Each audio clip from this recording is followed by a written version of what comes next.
Hello and welcome to this episode of TrishRockTV, an energy shift, changing energy, shifting perceptions. This week, our gorgeous special guest is Raylene Teague. Raylene has spent 25 years in people management and she has successfully run a real estate agency for the past decade.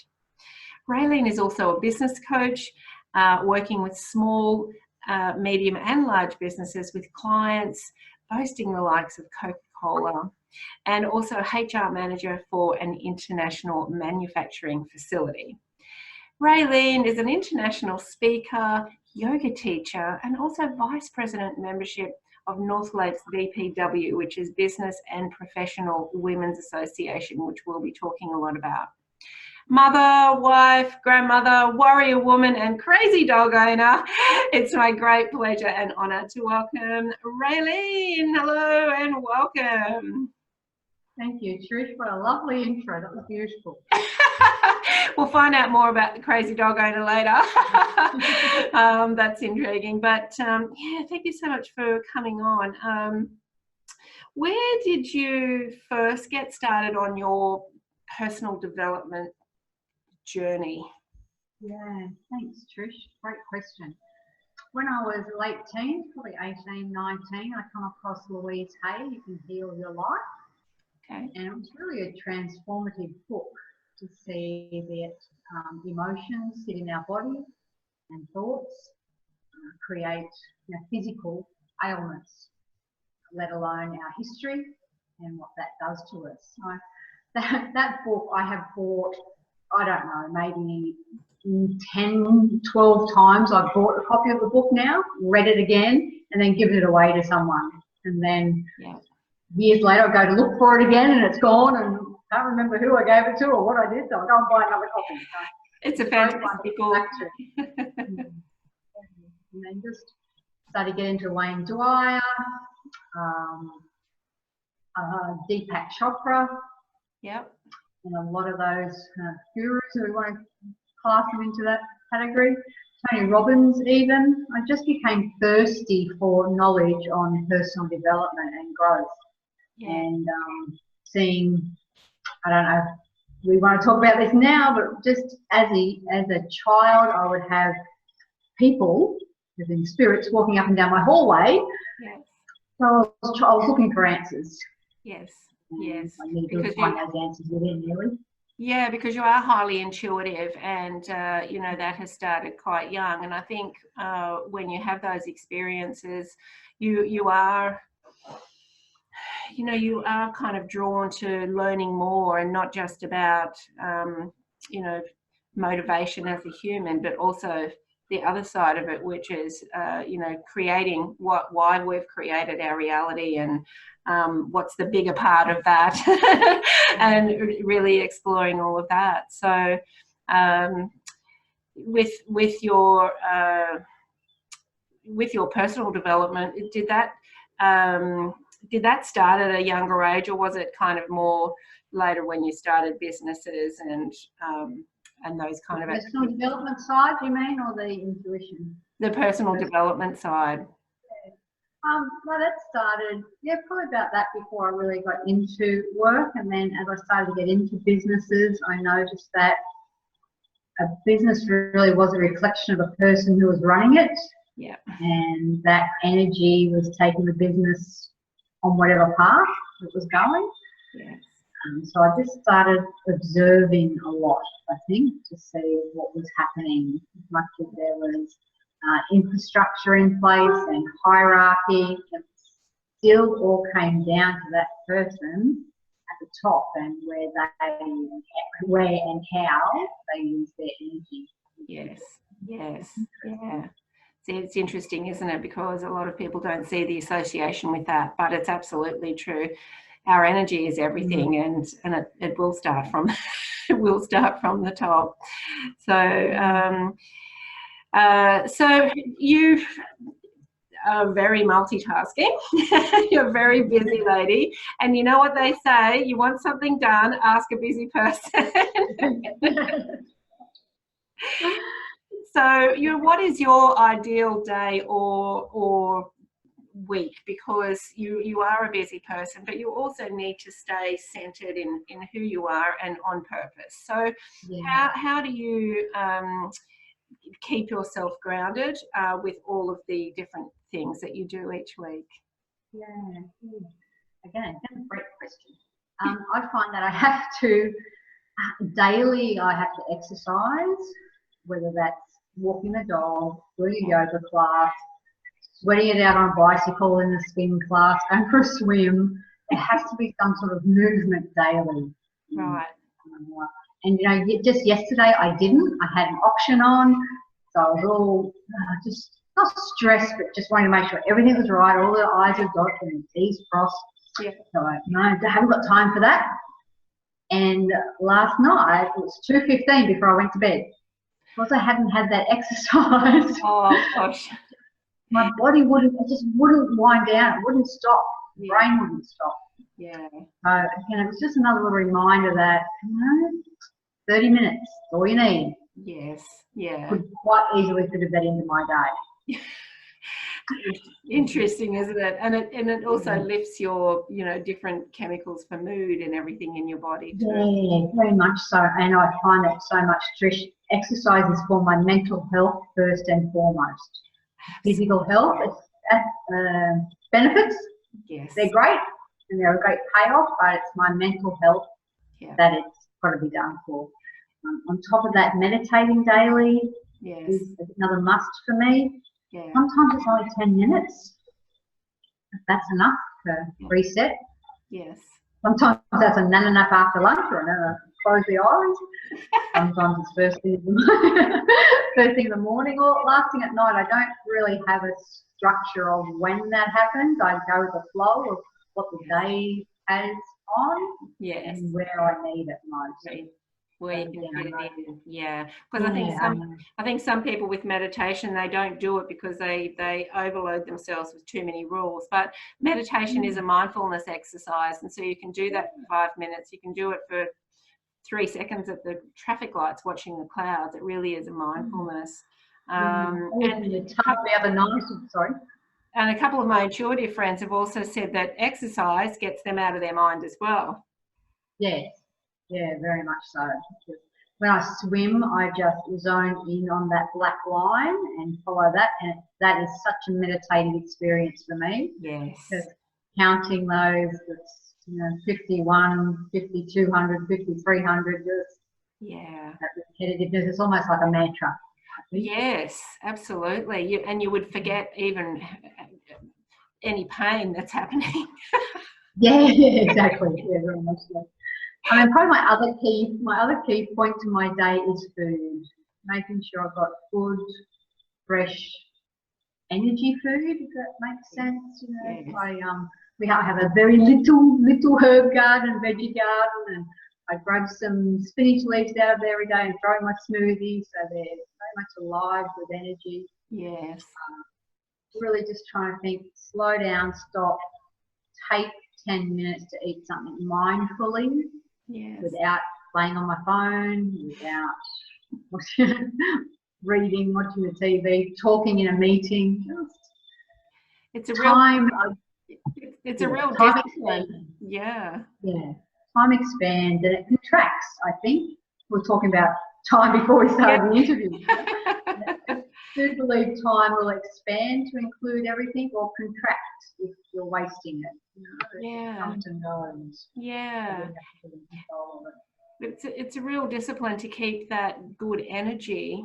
You know, it doesn't happen by accident. And I think that's, a really good point for everyone listening, no matter what you do or what activities you do during the day or how busy you are or how relaxed you are, your energy is your business. And it's up to you to create a better energy and being mindful of what you eat, eating the freshest food possible.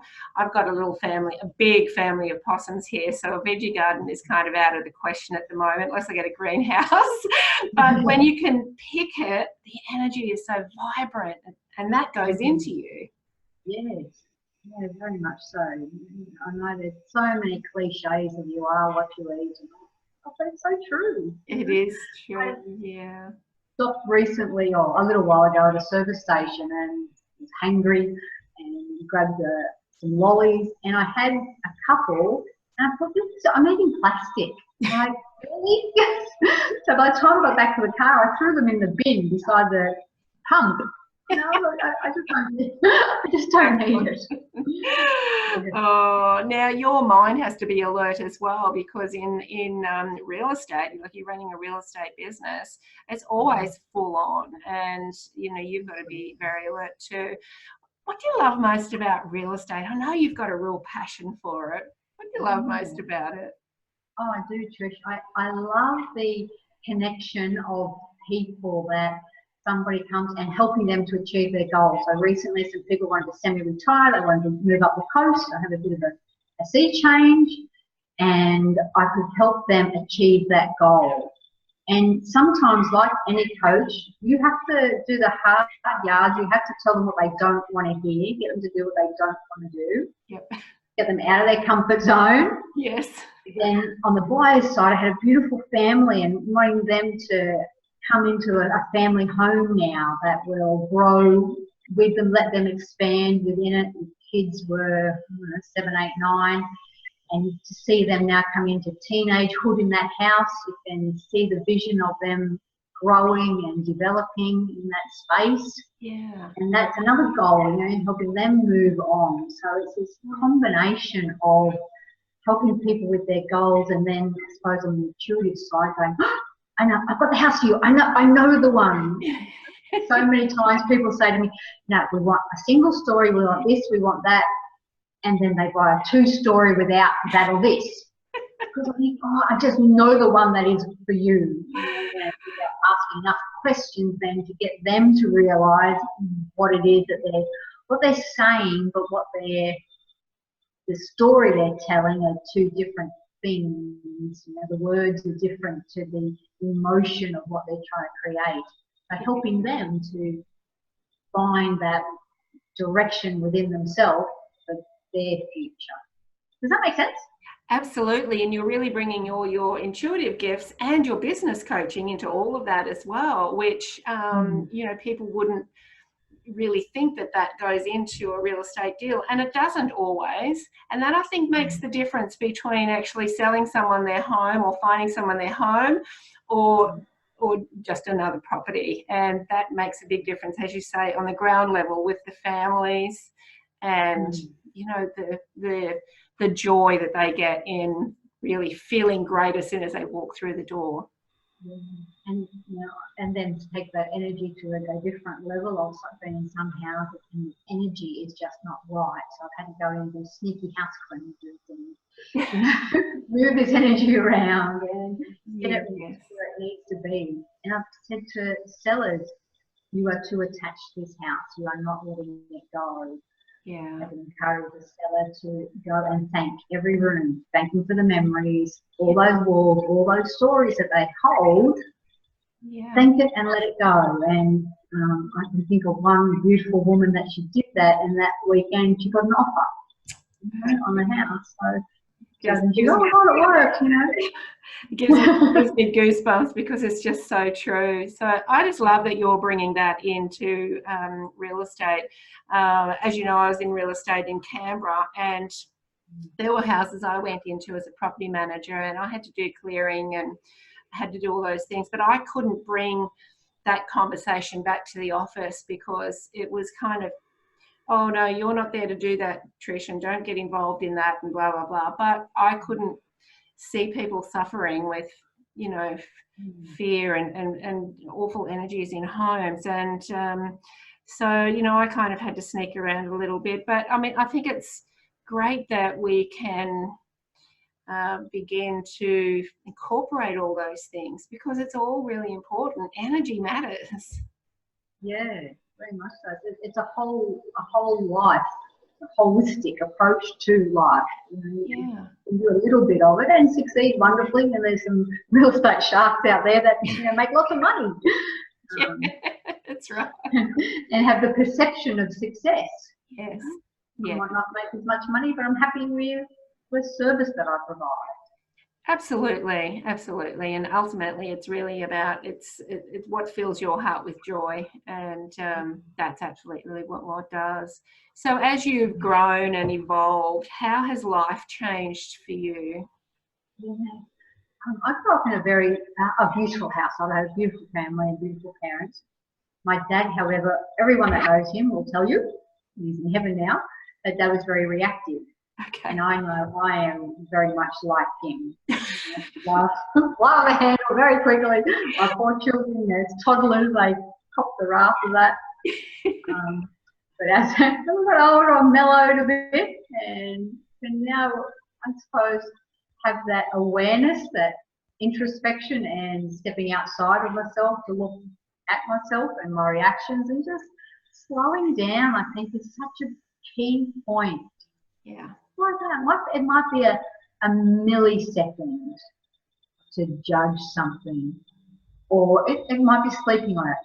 And so many decisions nowadays I sleep on. Yes. With VPW, I was membership officer last year and vice president of membership, and this year again, nominations come around, and we were sitting at the committee meeting in this very room, and somebody passed me the form to say, here you go, we've nominated you for next year. Thank you very much. I just put it in my diary.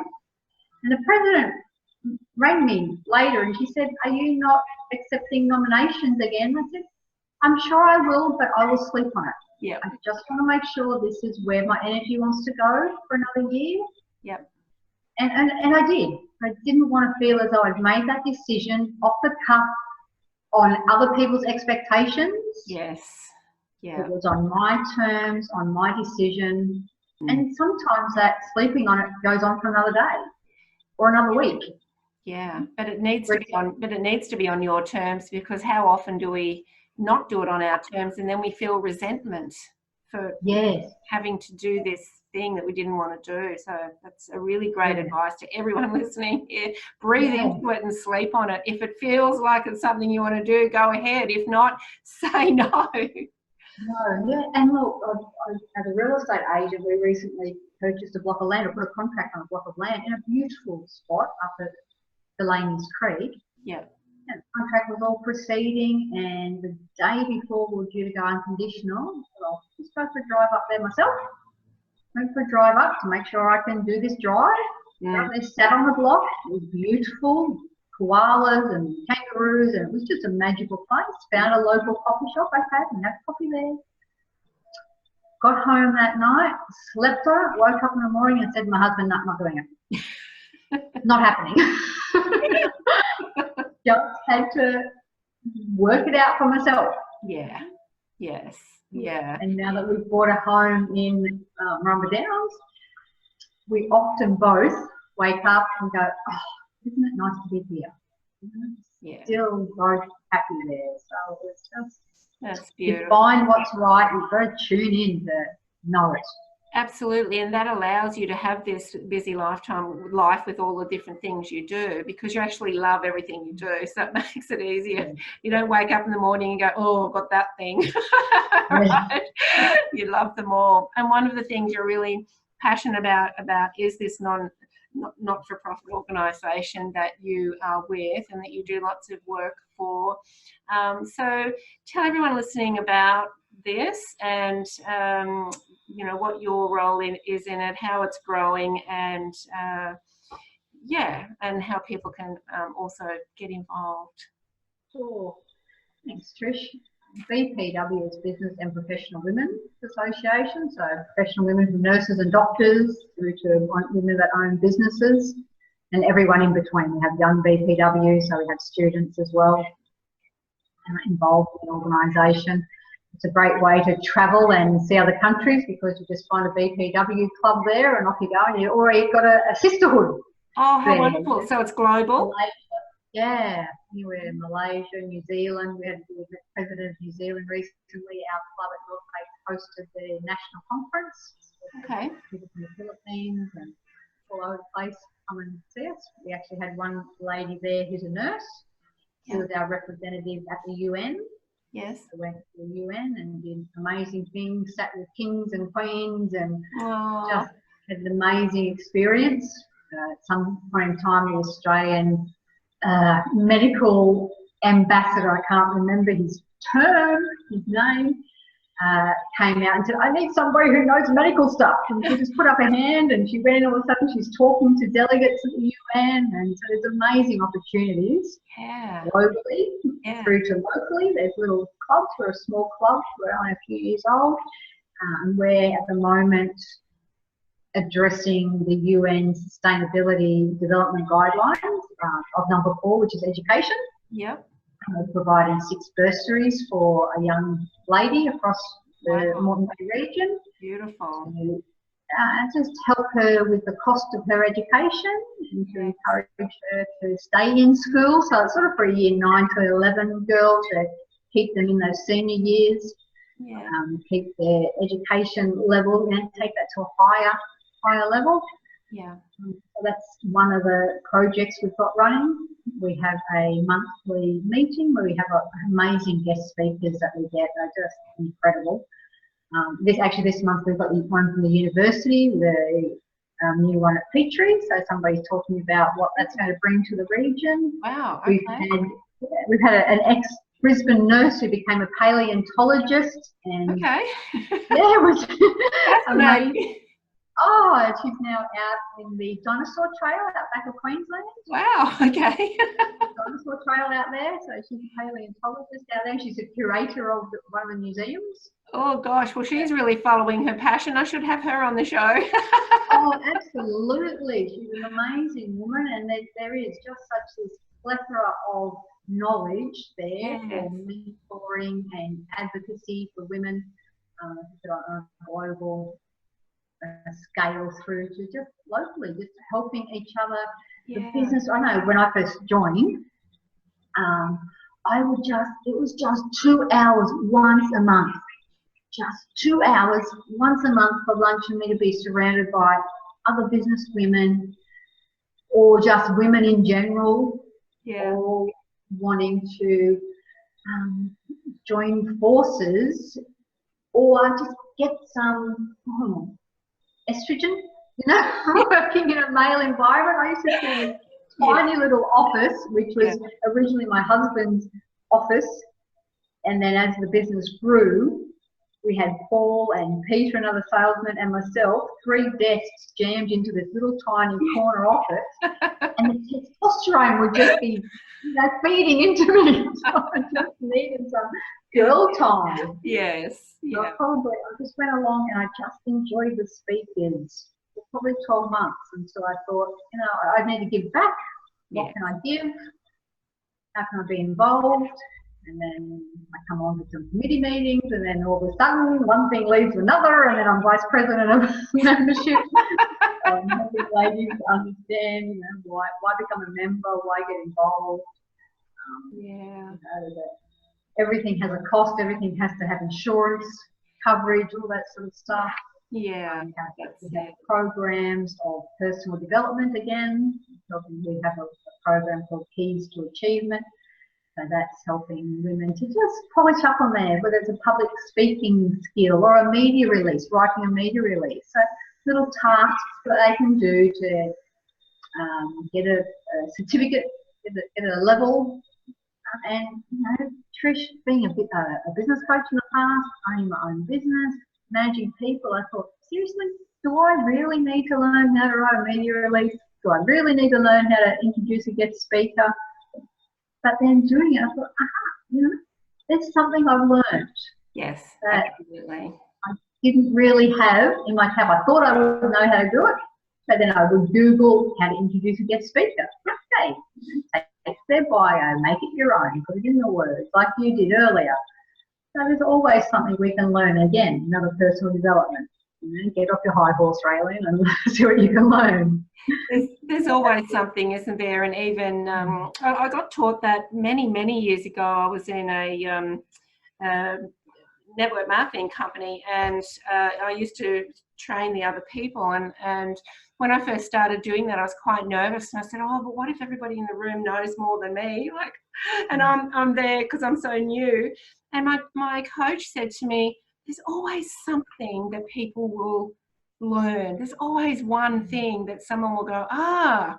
And so when I found that out, I don't really have the nerves in front of a group of people anymore, thinking, you know, maybe I'm not going to share anything that they don't already know, because there's always something when you're sharing from your own perspective. Someone always has an aha moment. So yeah, there's always something to learn. You know, this group is this organisation is just helping lift people on so many levels, isn't it? Business-wise, education, but also providing education for other people that couldn't necessarily afford it or receive it.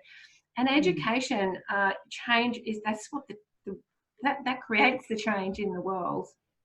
Absolutely. And Melinda Gates' latest book of Lift, of women, just lifting women up, and the changes it makes in poverty-stricken tribes that we still have through to, you know, our Western society. It really, you know, women dictate society. As much as we think men are in control, we're the ones that are really guiding where things need to go. I think we need to be aware of our power and harness it more.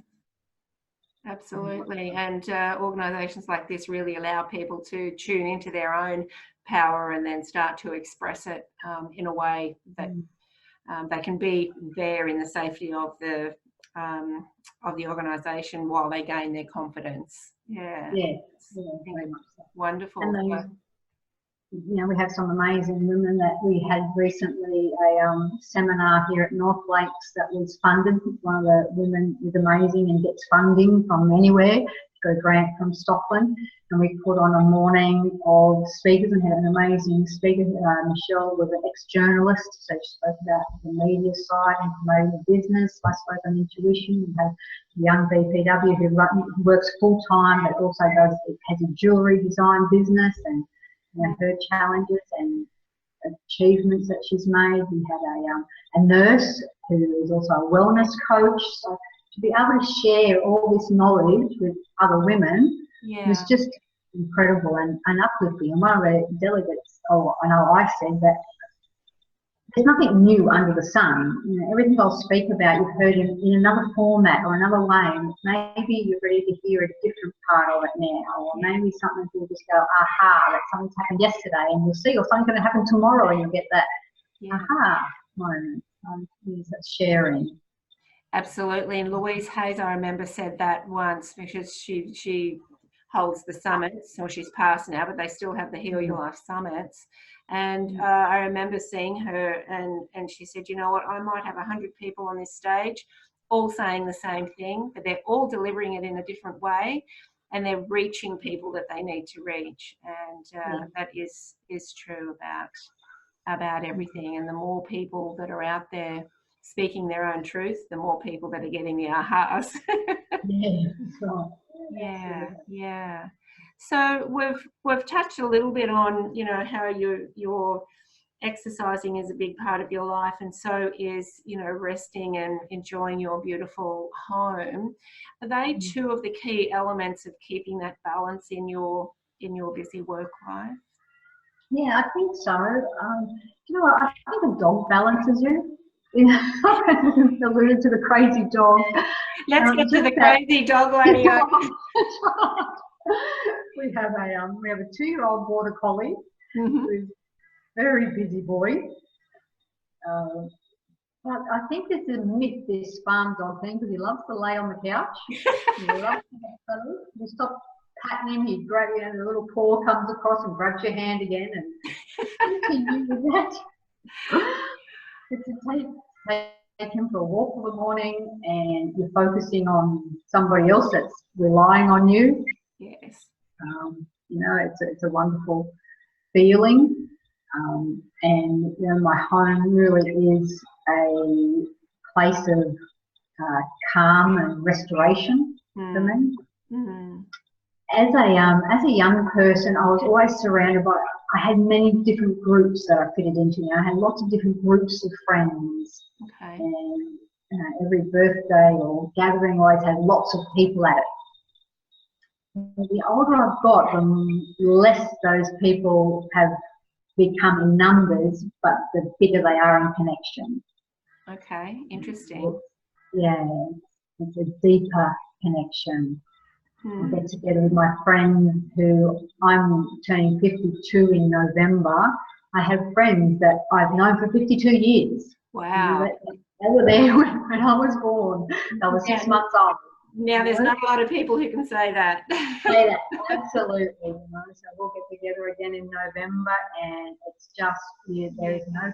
You get together and you connect on this soul level of what's really going down. And once again, it's about designing your life, isn't it, Raylene? And, you know, that's why they say go to a busy person if you want something done, because you're organised, you schedule things in, you create the life that you want. And, you know, if we're just waking up each morning going, oh, well, you know, it'd be great to see my friends soon, 6 months goes past and nothing's done. It really, you've got to schedule things in, and you've got to be aware of that balance, not just all work.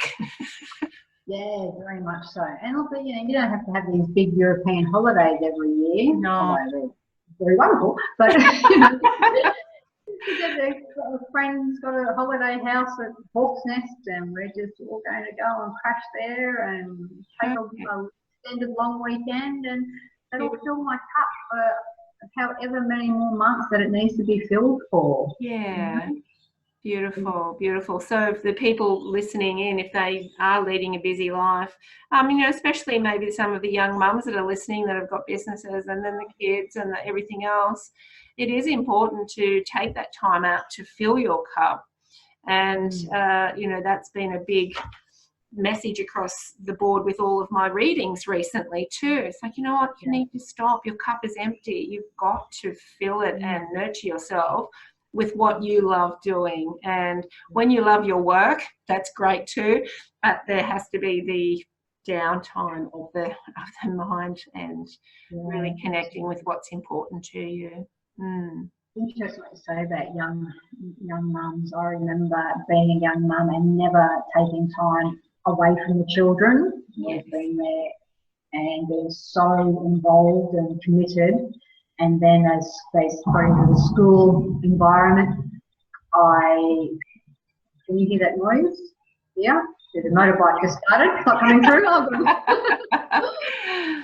I started joining the school mum sector. I saw these mums going off and having holidays and weekends away, and I was critical of them, thinking, how can you do that? You know, you're a mother. You need to be a mother first and foremost. And now looking back, I'm thinking, why didn't I take weekends away when they were little? I so needed to fill my cup.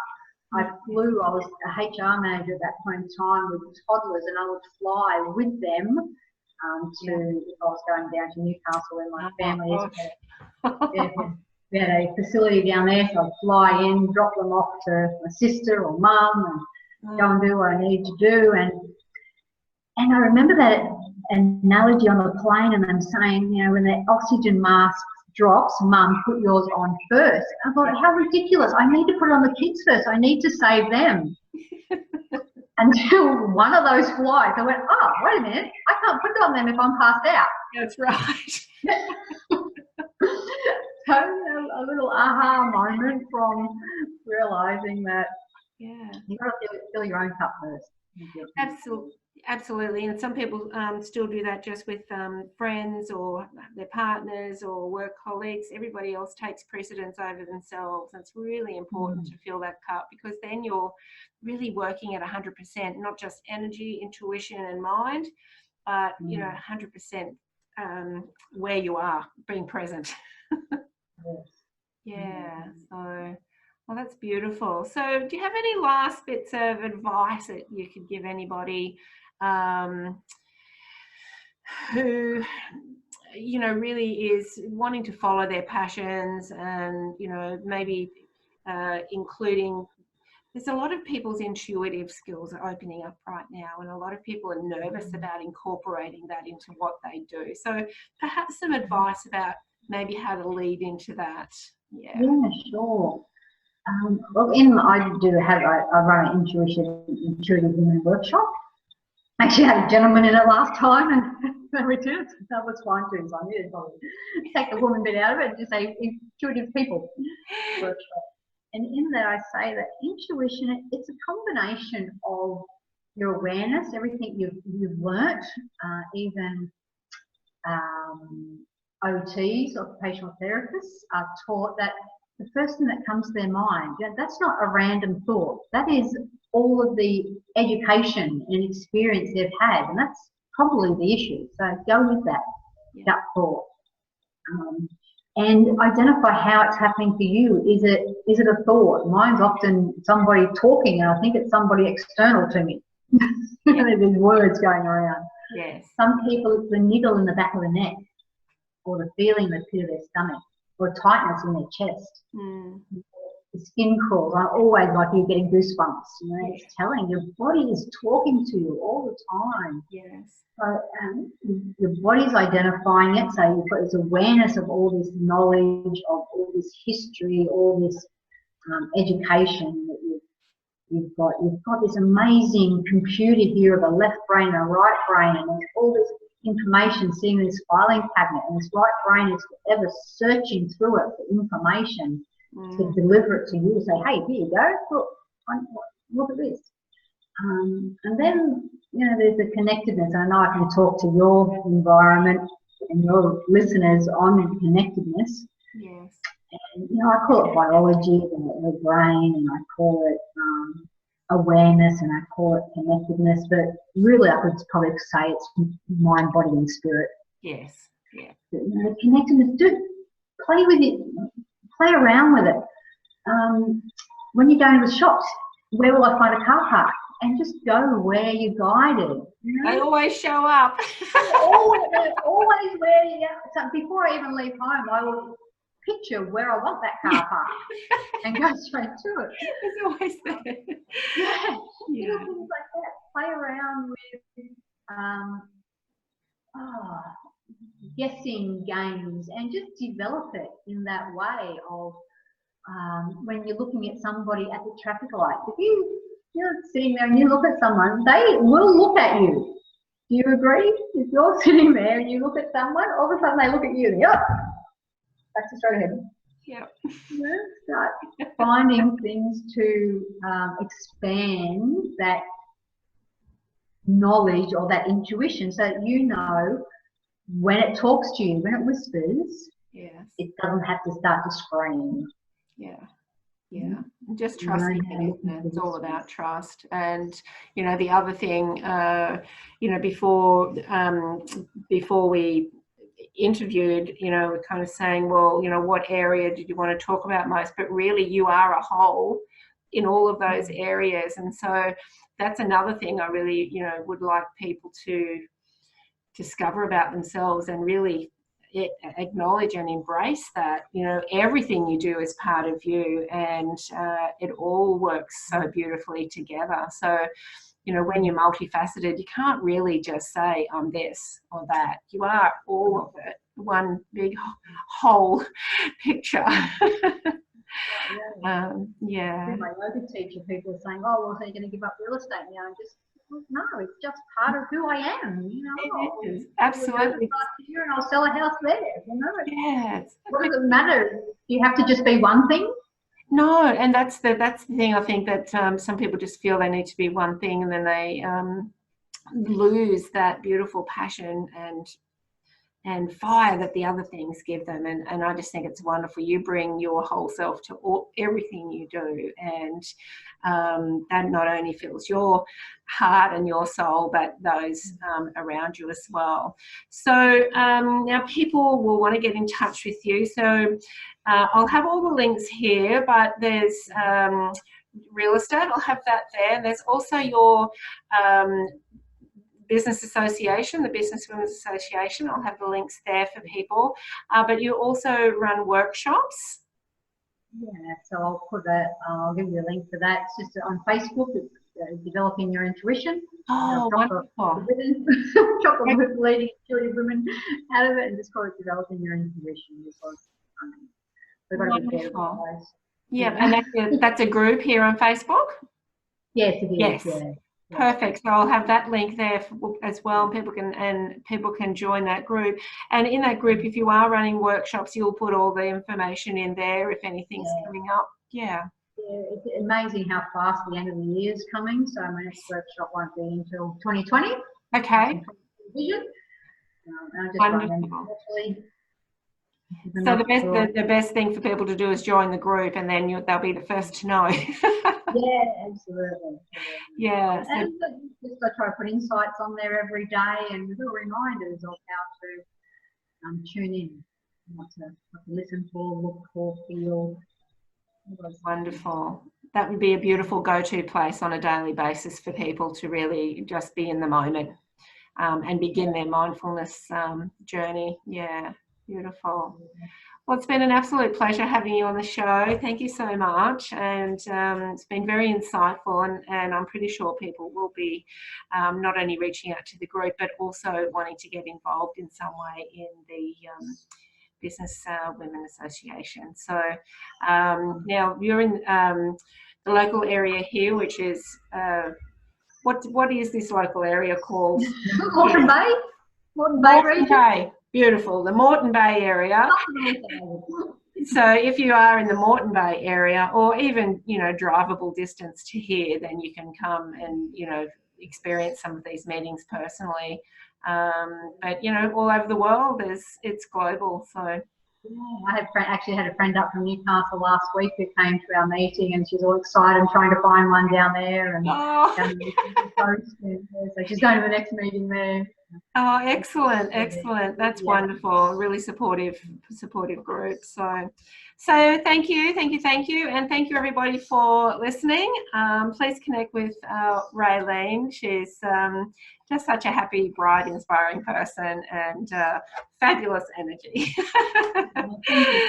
Thank you. So thanks again, and I look forward to seeing you in our next episode next week of TrishRockTV. Bye for now.